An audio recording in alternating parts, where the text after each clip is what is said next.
Hello friend, CGPSC hand written notes के YouTube channel में आप सभी का बहुत बहुत स्वागत है। चलिएगा, सीजीपीएससी हैंड रिटन नोट्स के द्वारा आप सभी के लिए इंग्लिश पेडागोजी की लगातार क्लासेस चल रही थी।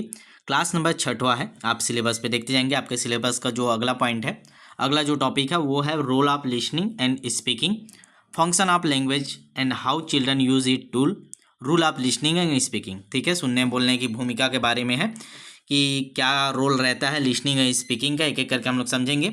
बच्चों को भाषाई ज्ञान जब हम लोग इंग्लिश पेडागोजी पढ़ाते हैं उसमें, ठीक है, क्लास में जो लिसनिंग और स्पीकिंग का मेन रोल क्या है उस पर हमको मेन बात करना है, और कैसे इसको एक टूल्स के रूप में, आप एक सहायक सामग्री के रूप में, टीएलएम के रूप में लिसनिंग स्पीकिंग का उपयोग कर सकते हैं। उस पर हम लोग डिटेल में बात करेंगे। आप सभी को बता देना चाहूँगा, सहायक शिक्षक का हमारे जो टॉपिक है टारगेट टेस्ट बैच है, उसमें एक एक टॉपिक करके हम लोग धीरे धीरे कंप्लीट कर रहे हैं। टेस्ट हो रहे हैं, तो जिन लोग भी यूट्यूब में नहीं जुड़े, हमारा ऊपर नंबर दिखाई दे रहा है 75 83 86 44 61। इसमें आप व्हाट्सअप मैसेज करके जरूर जुड़िएगा। आप तैयारी कहीं से भी कर रहे हो, सेल्फ स्टडी कर रहे हो, कहीं से भी कोचिंग कर रहे हो, आप जो टॉपिक वाइज टेस्ट है नए बैच के अनुसार, नए लेवल के अनुसार जरूर टेस्ट दीजिए, क्योंकि जब तक आप क्वेश्चन प्रैक्टिस नहीं करेंगे हर टॉपिक के नए क्वेश्चन, तब तक आपकी तैयारी अधूरी रहती है। ठीक है, तो चलिए क्लास स्टार्ट करते हैं। जिन लोग भी नहीं जुड़े होंगे उसमें व्हाट्सअप मैसेज करके जुड़ जाइएगा। ठीक है, जरूर लीजिएगा, प्रैक्टिस टॉपिक वाइज जरूर करिए। पूरा सिलेबस के एक एक टॉपिक वाइज हम लोग आपको करा रहे हैं। चलिए आगे बढ़ते हैं, स्टार्ट करते हैं। ध्यान देखिए, नोट्स आप लोग बना रहे होंगे, नोट्स बनाइएगा इसको। जैसे पीडीएफ भी, इसका पीडीएफ आपको बैच में डाला जा रहा हो, जो व्हाट्सअप बैच है उसमें पीडीएफ डाला जा रहा है। लगभग आपके 5 पीडीएफ डाल दी, ये भी पीडीएफ अभी आपके क्लास के बाद डाल दिया जाएगा। ठीक है, चलिए एक एक करके समझते हैं, फिर इसके क्वेश्चन भी हम लोग देखते जाएंगे साथ साथ। देखेंगे लैंग्वेज डेवलपमेंट, हमारा मेन क्या है, लैंग्वेज डेवलपमेंट ही है। मेन क्लासेस जो मेन हेडिंग है लैंग्वेज डेवलपमेंट है, उसके अंतर्गत हम लोग जो लर्निंग और जो स्पीकिंग है उसके बारे में हम लोग पढ़ेंगे, उसका क्या रोल है। ठीक है, तो लैंग्वेज डेवलपमेंट में लर्निंग और समाज सोसाइटी में रहने के लिए लिसनिंग और स्पीकिंग दोनों स्किल अत्यंत आवश्यक है। ये दोनों स्किल, जो आपकी लिसनिंग मतलब आपकी सुनने की, स्पीकिंग मतलब बोलने की, ये दोनों जो स्किल है बच्चों में डेवलप करना है हमको, तो ये अत्यंत आवश्यक है। विद्यार्थी अपने आइडियाज़, फीलिंग्स और थॉट को स्पष्ट रूप से व्यक्त करना तथा फॉर्मल इनफॉर्मल सिचुएशन में दूसरों को उचित रूप से रिस्पॉन्स करना सीखते हैं। आप सभी को पता है सबसे मेन क्या है, बच्चे को आना चाहिए, कोई भी उसके अंदर जो फीलिंग्स आ रही हैं, जो वो सोच रहा है, कोई आइडिया हो सकता है, वो चाहे वो कोई अपने बारे में हो, ठीक है, थॉट्स होंगे, तो उसको व्यक्त करने के लिए उसको क्या आना चाहिए, स्पीकिंग्स के जो स्किल हैं वो आने चाहिए। ठीक है, किसी भी फॉर्मल और इनफॉर्मल सिचुएशन में उसको उपयोग करना, रिस्पॉन्स देना सामने वालों के लिए, इसके लिए बहुत जरूरी है स्पीकिंग और लिसनिंग। ठीक है, चलिए आगे देखते हैं। लिसनिंग और स्पीकिंग के माध्यम से विद्यार्थी यह समझते हैं कि वे जो सुन रहे हैं उसके बारे में क्रिटिकली थिंक कैसे करना है तथा इंफॉर्मेशन को कलेक्ट और प्रेजेंट करने के लिए ओरल लैंग्वेज का प्रयोग कैसे करना है। ये सभी चीज़ें की जानकारी हम लोग लिसनिंग और स्पीकिंग के माध्यम से देते हैं। इसीलिए लैंग्वेज लर्निंग में लिसनिंग और स्पीकिंग को लैंग्वेज डेवलपमेंट की फाउंडेशन स्किल माना जाता है। तो सबसे पहला क्वेश्चन यहाँ से ये बनेगा, लैंग्वेज डेवलपमेंट की फाउंडेशन स्किल किसे माना जाता है। मैं साथ साथ क्वेश्चन भी बताते चलूँगा, नए लेवल के क्वेश्चन। ठीक है, थ्योरी जो मैं आपको यहाँ करा रहा हूँ आपको बुक में बहुत कम मिलते हैं, तो इसको थोड़ा नोट्स बना के रखिएगा, बहुत इंपॉर्टेंट चीज़ है। ठीक है, और इसका पीडीएफ आपके बैच में डाल दिया जाएगा। तो देखेंगे क्वेश्चन यहाँ से बनेंगे, लैंग्वेज डेवलपमेंट की फाउंडेशन स्किल क्या क्या है, तो लिसनिंग और स्पीकिंग याद रखिएगा। ठीक है, चलिए आगे बढ़ते हैं। अब एक एक करके हम लोग कंप्लीट करेंगे। सबसे पहले देखते हैं लिसनिंग की भूमिका, लिसनिंग के बारे में समझते हैं, फिर हम लोग स्पीकिंग पे बात करेंगे। आज की क्लास में इन दोनों को टॉपिक को हमको कंप्लीट करना है। चलिए लिसनिंग स्टार्ट करते हैं। सुनने की भूमिका, लिसनिंग केवल किसी व्यक्ति की बात सुन लेना नहीं है, बल्कि सुनी गई इंफॉर्मेशन को अंडरस्टैंड करना, इंटरप्रेट करना और रिस्पॉन्स करना, ये 3 चीज़ें आपको करनी रहती है। आप किसी भी चीज़ को सुन रहे हैं तो उसको पहले समझिए, अंडरस्टैंड कीजिए, इंटरप्रेट कीजिए और उसको रिस्पॉन्स करना। ठीक है, लैंग्वेज लर्निंग में लिसनिंग का बहुत महत्वपूर्ण स्थान है, क्योंकि बच्चा सबसे पहले अपने आसपास की भाषा को सुनता है, उसके बाद धीरे धीरे उसे समझता है, फिर बोलना सीखता है। तो सबसे पहला स्टेज तो यही होता है लिसनिंग का। ठीक, चलिए अब आगे देखते हैं रोल ऑफ लिसनिंग, इसका क्या क्या भूमिका है, कहाँ कहाँ पे ये इंपॉर्टेंट रहता है। तो सबसे पहला हम लोग ने आपको बता दिया था, स्पीकिंग और लर्निंग लिसनिंग दोनों के लिए फाउंडेशन स्टेज बोला जाता है, फाउंडेशन। तो इसको सबसे पहला तो यही हमारा पहला पॉइंट रहेगा, लैंग्वेज लर्निंग के लिए फाउंडेशन रखना। पहला पॉइंट, पहला इसकी जो रूल हम लोग एक एक करके देख रहे हैं, इन्हीं सबसे ही आपके कूट वाले क्वेश्चन बनेंगे। लिसनिंग लैंग्वेज लर्निंग की एक महत्वपूर्ण फाउंडेशन है। विद्यार्थी जितना अधिक मीनिंगफुल लैंग्वेज को सुनता है उतना ही वह उसके वर्ड्स, प्रोनाउंसिएशन, सेंटेंस पैटर्न और मीनिंग को समझने लगता है। तो सबसे मेन है फाउंडेशन स्टेज इसको माना जाता है लिसनिंग को, क्योंकि जब तक बच्चा सुनना स्टार्ट नहीं करेगा वो उस चीज़ को समझ नहीं पाएगा, बोल नहीं पाएगा। तो सबसे मेन है, इसीलिए इसको फाउंडेशन स्टेज में रखा गया है। सेकेंड देखते हैं, कॉन्सेप्ट, आइडिया और फैक्ट की अंडरस्टैंडिंग विकसित करता है। सबसे पहले हम सुनेंगे नहीं तब तक उसको अंडरस्टैंड कैसे करेंगे। लिसनिंग के माध्यम से विद्यार्थी विभिन्न कॉन्सेप्ट को, आइडियाज़ को, फैक्ट को समझना सीखता है। टीचर की एक्सप्लेनेशन, डिस्कशन, कन्वर्सेशन तथा अन्य ओरल एक्टिविटी को ध्यानपूर्वक सुनने से लर्नर की जो अंडरस्टैंडिंग है वो विकसित होती है। तो हमारा सेकेंड पॉइंट हो गया अंडरस्टैंडिंग विकसित करना। पहला है फाउंडेशन में रखना, दूसरा अंडरस्टैंडिंग विकसित करना, तीसरा है वर्बल इंस्ट्रक्शन प्रदान करना। अब सुनेगा, समझेगा, फिर बोलेगा भी ना, ठीक है। पीपल के बीच वर्बल इंस्ट्रक्शन प्रदान करना, ठीक है। पीपल के भी वर्बल इंटरेक्शन प्रदान करना, जो बातचीत, आपसी जो बातचीत करते वही है इंटरेक्शन। लिसनिंग लोगों के बीच वर्बल इंटरेक्शन को पॉसिबल बनाती है। यदि व्यक्ति सामने वाले की बात ध्यान से नहीं सुनेगा तो वह उचित रिस्पांस नहीं दे पाएगा। इसीलिए इफेक्टिव कम्युनिकेशन के लिए लिसनिंग प्लस स्पीकिंग दोनों आवश्यक है। तो याद रखिएगा, लिसनिंग प्लस स्पीकिंग ये दोनों आवश्यक है, ठीक है, वर्बल इंटरेक्शन के लिए, ठीक। चलेगा अगला, चौथा पॉइंट आगे बढ़ते हैं। एजुकेशन पर्पस के लिए हम लोग मेन देख रहे हैं लिसनिंग का वैल्यू क्या है, कहाँ कहाँ पे उसका उपयोग होता है, किस किस चीज़ के लिए। तो चौथा है एजुकेशन प्रोसेस का आधार प्रदान करना। एजुकेशन प्रोसेस में टीचर और लर्नर के बीच कम्युनिकेशन बहुत महत्वपूर्ण है। क्लासरूम में टीचर की इंस्ट्रक्शन हो गया, एक्सप्लेनेशन हो गया और डिस्कशन को समझने के लिए अच्छी लिसनिंग स्किल आवश्यक है। इसीलिए लिसनिंग को एजुकेशन प्रोसेस का इम्पॉर्टेंट बेसिस माना जाता है, ठीक है। ये चार चीज़ें हम लोग ने देख लिया। क्या क्या देखा, एक बार रिवीजन कीजिएगा। फाउंडेशन बनाए रखना लैंग्वेज लर्निंग के लिए, दूसरा कॉन्सेप्ट, आइडिया, फैक्ट की अंडरस्टैंडिंग विकसित करना, तीसरा पीपल के बीच वर्बल इंटरेक्शन प्रदान करना, चौथा एजुकेशन प्रोसेस का आधार प्रदान करना, ठीक है। चलिए अगला देखते हैं, चौथा oral work. Oral work language की गुड लर्निंग का एक महत्वपूर्ण आधार है। वास्तव में ओरल एक्टिविटीज़ लैंग्वेज लर्निंग की फाउंडेशन को मजबूत करती है। देखिए, ओरल वर्क की बात हम लोग कर रहे हैं, ये लैंग्वेज की गुड लर्निंग का एक महत्वपूर्ण आधार है। वास्तव में ओरल एक्टिविटी ही है जो लैंग्वेज लर्निंग की फाउंडेशन मजबूत करता है।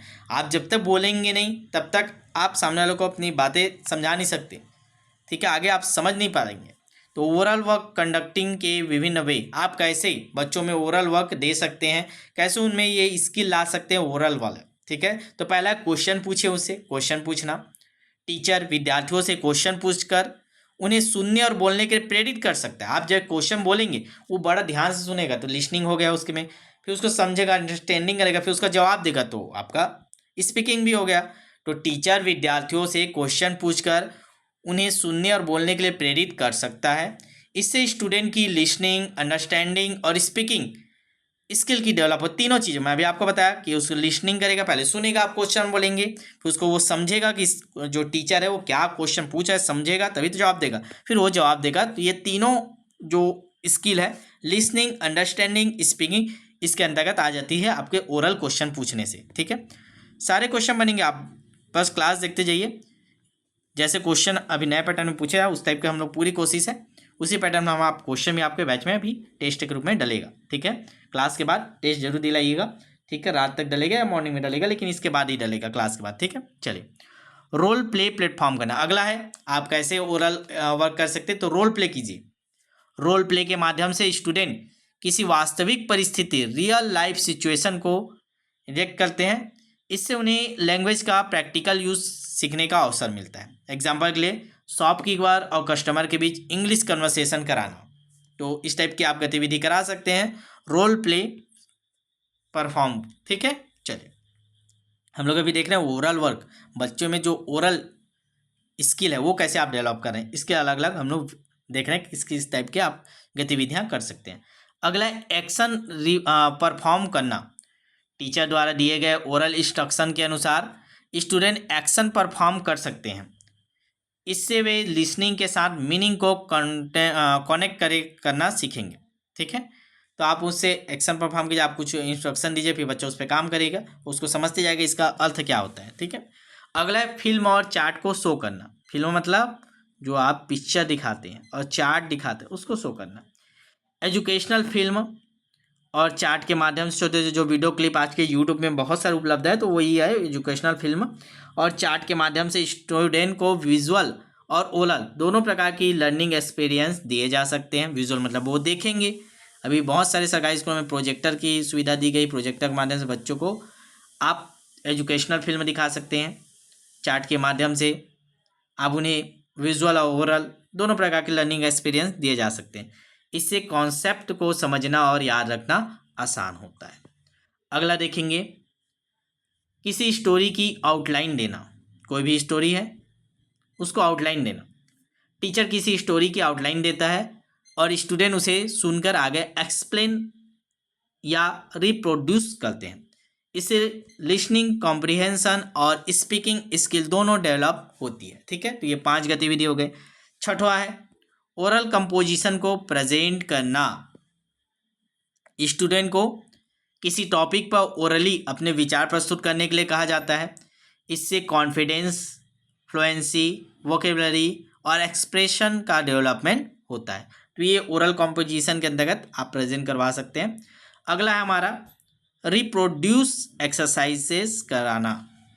स्टूडेंट किसी सुनी हुई इंफॉर्मेशन, सेंटेंस या पैसेज को अपनी भाषा में रिप्रोड्यूस करने का प्रयास करते हैं। इससे उनकी लिसनिंग कॉम्प्रिहेंशन और ओरल एक्सप्रेशन इम्प्रूव होती है। तो ये हम लोग ने 7 प्रकार की गतिविधियां देखी जिससे हम लोग क्या कर सकते हैं, जो ओरल स्किल है अपने आप को प्रेजेंट करने की, ठीक है, ओरल वर्क लैंग्वेज की स्किल वो आप डेवलप कर सकते हैं। क्वेश्चन पूछकर, रोल प्ले करके, एक्शन परफॉर्म करके, फिल्म और चार्ट दिखाकर, किसी स्टोरी को आउटलाइन देना, ओरल कंपोजिशन को प्रेजेंट करना, रिप्रोडक्शन एक्सरसाइजेस करना। तो ये हो गया हमारे लिसनिंग के अंतर्गत। इतने सारी चीज़ें आपको याद रखना है, इन्हीं से ही क्वेश्चन बनेंगे। आगे हम लोग क्वेश्चन जब करेंगे तो आपको समझ में आएगा।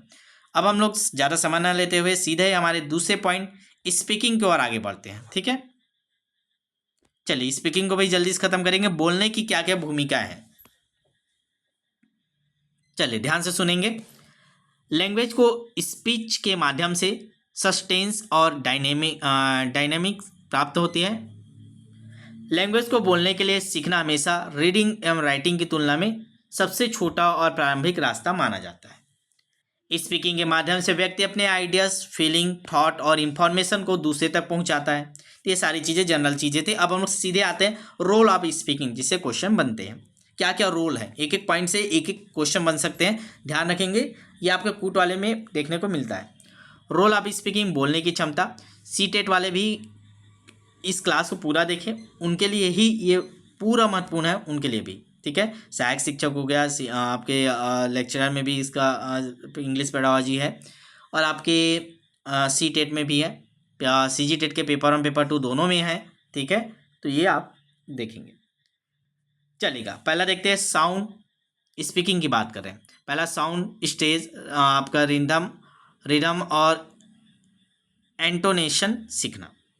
लैंग्वेज लर्निंग में केवल वर्ड को जानना पर्याप्त नहीं है, लर्नर को लैंग्वेज के साउंड स्टेज, रिदम और इंटोनेशन को भी सही ढंग से सीखना होता है। इससे प्रोनाउंसिएशन अधिक नेचुरल और मीनिंगफुल बनता है। ठीक है, तो पहला ये हो गया, मेन है प्रोनाउंसिएशन को हमको मजबूत करना है, तो उसके लिए इन सभी चीज़ों को सीखना पड़ेगा। आगे बढ़ते जाते हैं।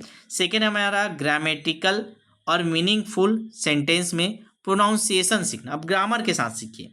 विद्यार्थियों को प्रोनाउंसिएशन को ग्रामेटिकल और मीनिंगफुल सेंटेंस में सीक्वेंस में प्रयोग करना सिखाना चाहिए। इसके अंदर क्या क्या आता है, तो वही चारों चीज़ें हैं, साउंड स्टेज, रिदम और आपका इंटोनेशन। तो ये हो गया, इन सभी को कंबाइंड रूप से आप सिखाइए। मतलब पहला वही है कि आप पहले प्रोनाउंसिएशन पे फोकस कीजिए, फिर आप उसको प्रोनाउंसिएशन ग्रामेटिकल से ही कीजिए, मीनिंगफुल सेंटेंस में उसको ऐड करवा के सिखाइए। अगला है सोशल रिलेशनशिप को इन्हेंस करना। स्पीकिंग के माध्यम से लर्नर डिफरेंट सोशल सिचुएशन में उचित तरीके से कम्युनिकेट करना सीखते हैं। उचित स्पीच और कन्वर्सेशन के द्वारा सोशल रिलेशनशिप को इन्हेंस किया जाता है। ये हमारा तीसरा पॉइंट हो गया। चौथा है सोशल एक्सेप्टेबिलिटी के अनुसार स्पीच का प्रयोग करना। सोशल एक्सेप्टेबिलिटी मतलब समझ रहे हो, मतलब जो समाज को एक्सेप्टेबल हो उस लैंग्वेज को आपको एक्वायर करना है। लर्नर को यह समझना आवश्यक है अलग अलग पर्पस और सिचुएशन के अनुसार लैंग्वेज का प्रयोग कैसे किया जाए। हर सिचुएशन में एक ही प्रकार की लैंग्वेज एप्रोप्रिएट नहीं होता, इसीलिए लर्नर को सिचुएशन के अनुसार एप्रोप्रिएट पॉइंट्स को आइडेंटिफाई और सेलेक्ट करना सीखना चाहिए। आप देखिए, आप हर सिचुएशन में एक ही आप जो लैंग्वेज आपको यूज़ करते हो उसी को प्रयोग करेंगे तो गड़बड़ हो जाएगा। जैसा सिचुएशन है, जैसा जगह है, जैसा पर्पस है आपका बात करने का, उस टाइप के लैंग्वेज आपको प्रयोग करना रहता है। ठीक है, चलिए आगे देखेंगे। पांचवा है फ्लुएंसी और प्लेजेंट कन्वर्सेशन विकसित करना। स्पीकिंग प्रैक्टिस के माध्यम से लर्नर में फ्लुएंसी, प्लेजेंट कन्वर्सेशन मतलब खुशी, एकदम खुश से पढ़ना, इजी ऑफ स्पीच, कॉन्फिडेंस का डेवलपमेंट होता है। इसीलिए लैंग्वेज क्लासरूम में स्टूडेंट को ज़्यादा से ज़्यादा मीनिंगफुल स्पीकिंग अपॉर्चुनिटीज़ देनी चाहिए। ठीक, बार बार उनको मौका दीजिए ताकि वो बार बार प्रयोग कर पाए। ठीक, ये दो टॉपिक हम लोग ने कंप्लीट कर लिया। इस लिसनिंग पहले समझे, फिर उसके रोल ऑफ लिसनिंग देखे, फिर स्पीकिंग के बारे में सामान्य बातें किए, फिर रोल ऑफ स्पीकिंग देखे। अब आ रहे हैं हम लोग फंक्शन ऑफ लैंग्वेज। हमारा तीसरा आज का टॉपिक है फंक्शन ऑफ लैंग्वेज। जल्दी जल्दी करेंगे क्योंकि सिलेबस बड़ा है तो थोड़ा हम लोग सारे टॉपिक को जल्दी कवर करने की कोशिश करें। फंक्शन ऑफ लैंग्वेज, भाषा के कार्य। इसके लिए जो जॉनसन है उनके अनुसार क्या है, speech is the instrument of society. Language मनुष्य की सबसे महत्वपूर्ण रिक्वायरमेंट में से एक है। यह कम्युनिकेशन का मुख्य साधन है। बिना लैंग्वेज की मनुष्य अपनी जो दिनचर्या उसको पालन नहीं कर सकता। बहुत कठिनाई होती है। अगर देखे होंगे जिन लोग बोल नहीं पाते उनके जीवन कितना कॉम्प्लिकेटेड बन जाता है। तो speak is the instrument of society. Language मनुष्य की सबसे प्रमुख रिक्वायरमेंट में से एक है। यह कम्युनिकेशन का मुख्य माध्यम है। लैंग्वेज के बिना ह्यूमन लाइफ बहुत अलग हो जाती, क्योंकि मनुष्य अपने थॉट को, फीलिंग को, आइडिया को, एक्सपीरियंस को और इन्फॉर्मेशन को मुख्य रूप से लैंग्वेज के माध्यम से ही दूसरों तक पहुंचाता है। तो ये हमारा पहला हो गया जनरल सी बातें लैंग्वेज के बारे में। ठीक है, आगे देखते हैं लैंग्वेज के प्रमुख फंक्शन, कहाँ कहाँ ये प्रयोग होता है लैंग्वेज। तो पहला है एक्सप्रेसिव फंक्शन, अभिव्यंजन कार्य में। लैंग्वेज मन में दबी हुई फीलिंग को, इमोशन को व्यक्त करने में सहायता करती है। देखिए, इसका अर्थ आप समझिए, ये जो टेक्निकल शब्द है इसका अर्थ आप समझिए, आप इंग्लिश में जब क्वेश्चन आएंगे आपके बन जाएंगे। एक्सप्रेसिव फंक्शन क्या होता है, तो जो लैंग्वेज आपके मन में दबी हुई है, फीलिंग को, इमोशन को व्यक्त करने में सहायता करती है। इसके माध्यम से व्यक्ति अपने विचारों को, भावनाओं को, अनुभवों को रीडर्स या लिसनर के सामने एक्सप्रेस कर सकता है। ठीक है, ये पहली चीज़ हो गया। सेकेंड उदाहरण इसका समझ लेते हैं। यदि कोई बच्चा कहता है I am very happy today, तो वो अपनी फीलिंग को लैंग्वेज के माध्यम से एक्सप्रेस कर रहा है। इसीलिए एक्सप्रेसिव फंक्शन बराबर expression of feeling and emotion. ठीक है, चलिए अगला सेकेंड है इंफॉर्मेटिव फंक्शन, सूचनात्मक कार्य। लैंग्वेज के माध्यम से एक व्यक्ति दूसरे व्यक्ति को इंफॉर्मेशन प्रदान करता है। लैंग्वेज के माध्यम से एक व्यक्ति दूसरे व्यक्ति को इंफॉर्मेशन प्रदान करता है। इंफॉर्मेशन किसी घटना, वस्तु, व्यक्ति, स्थान या परिस्थिति से संबंधित हो सकती है। ठीक है, तो दूसरा हमारा काम होगा इंफॉर्मेटिव फंक्शन, सूचनात्मक कार्य। लैंग्वेज के माध्यम से व्यक्ति दूसरे व्यक्ति को इंफॉर्मेशन प्रदान करता है। इंफॉर्मेशन किसी घटना, वस्तु, व्यक्ति, स्थान या परिस्थिति से संबंधित हो सकती है। एग्जाम्पल के लिए देखेंगे, the school will remain close tomorrow. यह सेंटेंस एक इंफॉर्मेशन प्रदान कर रहा है। क्या इंफॉर्मेशन दे रहा है? इंफॉर्मेटिव फंक्शन बराबर गिविंग इंफॉर्मेशन। जो हमारा ये इंफॉर्मेटिव फंक्शन है, एक इंफॉर्मेशन दे रहा है। क्या इंफॉर्मेशन दे रहा है? The school will remain close today. कल जो स्कूल है वो बंद रहेगा। ठीक है, तो यह सेंटेंस इंफॉर्मेशन देता है, हमेशा याद रखिएगा। सूचनात्मक कार्य इसको बोला जाता है। थर्ड पे आते हैं हम लोग, कम्युनिकेटिव फंक्शन, संचारात्मक कार्य, कम्युनिकेटिव फंक्शन। जब सोसाइटी में लोग अपने आइडियाज, थॉट, इंफॉर्मेशन को शेयर करते हैं तो इसे कम्युनिकेशन कहते हैं। कम्युनिकेशन के लिए लैंग्वेज एक अत्यंत महत्वपूर्ण साधन है। लैंग्वेज के माध्यम से व्यक्ति अपने विचार दूसरों तक पहुंचाता है और दूसरों को विचार को समझता है। एग्जाम्पल की अगर हम लोग बात करें, दो स्टूडेंट किसी टॉपिक पर डिस्कशन करते हैं और अपने जो आइडियाज़ हैं एक दूसरे के साथ शेयर करते हैं, इसीलिए कम्युनिकेटिव फंक्शन बराबर शेयरिंग आइडियाज एंड इंफॉर्मेशन। ठीक है, चलिए आगे देखते हैं। डायरेक्टिव फंक्शन, निर्देशात्मक कार्य, ये क्या होता है? लैंग्वेज का प्रयोग दूसरों को डायरेक्शन, इंस्ट्रक्शन एंड कमांड्स देने के लिए भी किया जाता है।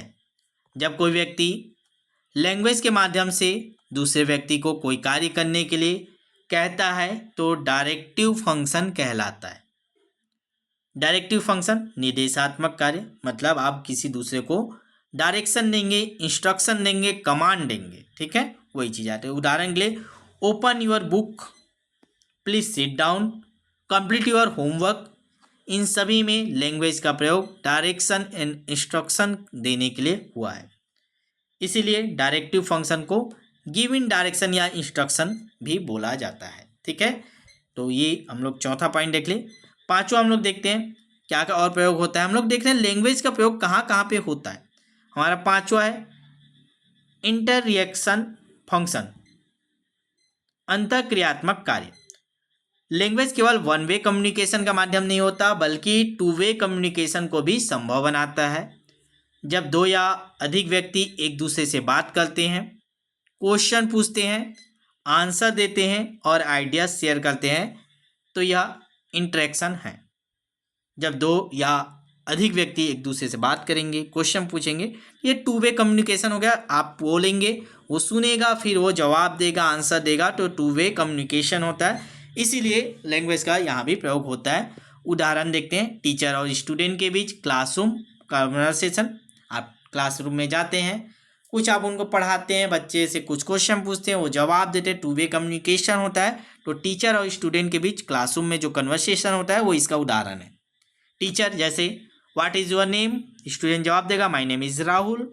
यह टू वे इंटरेक्शन का उदाहरण, इंटररिएक्शन का उदाहरण है। इसीलिए इंटररिएक्शन फंक्शन को टू वे कम्युनिकेशन भी बोला जाता है। अगला हमारा छठवां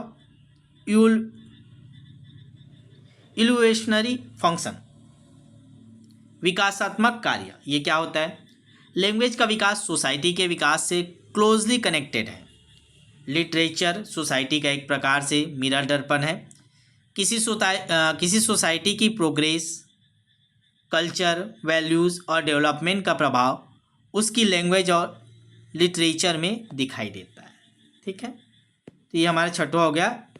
इसको थोड़ा और देखते हैं। इसीलिए सोसाइटी में होने वाले चेंजेस के साथ लैंग्वेज में भी चेंजेस आते हैं। मतलब विकास करना है आपको, सोसाइटी के विकास के साथ लैंग्वेज में भी विकास करना है। तो language development is equal to society development, दोनों एक दूसरे के पूरक है। चाहे आप सोसाइटी का डेवलपमेंट देखें तो लैंग्वेज का डेवलपमेंट अपने आप होगा, चाहे आप लैंग्वेज का डेवलपमेंट देखें तो आपको सोसाइटी का डेवलपमेंट भी हो जाएगा। क्योंकि अगर अच्छी भाषा का प्रयोग करेंगे तो जो सोसाइटी है, समाज है, वो सभ्य बनेगा। और अगर सभ्य सोसाइटी है तो ऑटोमेटिक वहाँ अच्छे लैंग्वेज का प्रयोग होगा। तो लैंग्वेज डेवलपमेंट और एक दूसरे के पूरक है। ठीक, चलेगा। अगला देखते हैं क्वेश्चन बोलता हूँ, सातवां पॉइंट लास्ट, प्रिजर्वेशन फंक्शन, संरक्षण कार्य। लैंग्वेज के माध्यम से मनुष्य अपने जो नॉलेज है, ऑब्जर्वेशन है और एक्सपीरियंस को सुरक्षित रख सकता है। विशेष रूप से रिटन लैंग्वेज के माध्यम से इंफॉर्मेशन को लंबे समय तक प्रिजर्व किया जा सकता है। उदाहरण की अगर हम लोग बात करें, बुक्स हो गया, न्यूज़पेपर हो गया, डॉक्यूमेंट्स हो गए, हिस्टोरिकल रिकॉर्ड हो गए। रिटन लिटरेचर के माध्यम से नॉलेज को फ्यूचर में फ्यूचर की जो जनरेशन है, फ्यूचर जनरेशन तक पहुंचाया जाता है। इसीलिए प्रिजर्वेशन फंक्शन बराबर preservation of knowledge, observation and experience. ठीक है, चलेगा। तो ये हो गया हमारा आज की क्लास में 3 पॉइंट हम लोगों ने कंप्लीट किया, लिसनिंग, स्पीकिंग और आपके function of language. Most point है, उसके बाद रिवीजन कर लेते हैं क्या क्या पढ़े हम लोग ने। पढ़ा रोल ऑफ लिसनिंग, क्या क्या देखे इसमें। लैंग्वेज लर्निंग की फाउंडेशन है, कॉन्सेप्ट आइडिया फैक्ट को अंडरस्टैंड करने में सहायक है, वर्बल इंटरेक्शन को सपोर्ट करता है, एजुकेशन प्रोसेस को का इम्पॉर्टेंट बेसिस है। फिर ओरल वर्क के बारे में देखे हम लोग ने। ओरल वर्क आप कैसे कक्षा में या बच्चों से कर सकते हैं, तो क्वेश्चन पूछना, रोल प्ले करना, एक्शन परफॉर्म करना, फिल्म और चार्ट शो करना, स्टोरी के आउटलाइन देना, ओरल कंपोजिशन प्रेजेंट करना, रिप्रोडक्शन एक्सरसाइज कराना। ठीक है, अब फिर हम लोग ने आगे पढ़ा रोल ऑफ स्पीकिंग, तो ये क्या क्या हम लोग होता है, कहाँ कहाँ पे इसकी वैल्यू है। साउंड सीखना, स्टेज सीखना, रिदम सीखना, इंटोनेशन सीखना, सोशल रिलेशनशिप को इन्हेंस करना, सोशल सिचुएशन के अनुसार स्पीच का प्रयोग करना, फ्लुएंसी और प्लीजेंट कन्वर्सेशन डेवलप करना। ठीक है, तो ये हो गया। इसको आप इसका क्रम भी याद कर सकते हैं, EICDIEP एक्सप्रेसिव, ये फंक्शन आप लैंग्वेज के हैं, जो हम लोग ने लगभग 8 पॉइंट हम लोग ने पढ़ा, लगभग 7 पॉइंट था उसके बारे में। पहला आपका एक्सप्रेसिव, दूसरा है इंफॉर्मेटिव, तीसरा है कम्युनिकेशन या कम्युनिकेटिव, चौथा है डायरेक्टिव, पांचवा है इंटरेक्शन, पांचवा आपका इवोल्यूशनरी, छठवा आपका प्रिजर्वेशन और नॉलेज एंड एक्सपीरियंस। ये हम लोग ने डिटेल से पढ़ा, ये आप ट्रिक के रूप में याद कर सकते हैं। शॉर्ट फॉर्म में ये आप याद रखेंगे तो अभी आपके जो फंक्शन ऑफ लैंग्वेज है वो बन जाएगा। एक्सप्रेसिव में फीलिंग्स को एक्सप्रेस करना, इन्फॉर्मेशन में कोई इन्फॉर्मेटिव में कोई इन्फॉर्मेशन शेयर करना, कम्युनिकेटिव में शेयरिंग करना एक दूसरे से, डायरेक्टिव में डायरेक्शन देना, इंटरेक्शन में टू वे कम्युनिकेशन करना, इवोल्यूशनरी में सोशल डेवलपमेंट की बात होती है, प्रिजर्वेशन में आप नॉलेज को एक्सपीरियंस को सुरक्षित रखते हैं, चाहे बुक में चाहे न्यूज़पेपर में। तो ये सारी चीज़ें थी। ठीक है, तो आज हम लोग ने लगभग 3 टॉपिक को हम लोग ने कंप्लीट किया। ठीक है, तो इसको नोट्स बना लीजिएगा और इसको आपके बुक में और जो भी इसके बारे में दिया होगा उसको भी पढ़ लीजिएगा, यूट्यूब में और सर्च करके पढ़ लीजिएगा। फिर इसके क्वेश्चन हम लोग बहुत स्टैंडर्ड लेवल के क्वेश्चन आपको आज देखने को मिलेंगे आपके बैच में, उसको सॉल्व करिएगा। ठीक है, जिन लोग भी बैच से नहीं जुड़े हैं, आप भी चाह रहे हैं ऐसे स्टेप बाय स्टेप पूरे सहायक शिक्षक के 100 नंबर की जो सिलेबस है उसका टॉपिक पर तैयारी करना। ठीक है, क्लासेस जितना हो रहा है उतना क्लासेस कराएं, क्लासेस का कोई शुल्क नहीं लेते, निःशुल्क क्लासेस है। बहुत सारे सब्जेक्ट के अपलोड है, बाल विकास पूरे अपलोड है, हिंदी अपलोड है, तो उसको आप जाके देख सकते हैं प्लेलिस्ट में। ठीक है, उसके बाद आपको प्रैक्टिस जो होता है उसके लिए मेन आपका जो टाइपिंग शुल्क है वो हम लोग ले रहे हैं। अभी BCS ऑफर है, देख लीजिएगा, वो व्हाट्सअप मैसेज करके या कॉल करके 75 83 86 44 61। ठीक है, चलिए मिलते हैं नेक्स्ट वीडियो में। शेयर कर दीजिए अपने व्हाट्सअप स्टेटस में और टेस्ट के लिए तैयार रहेंगे, व्हाट्सअप बैच में आपके डाल दिया जाएगा।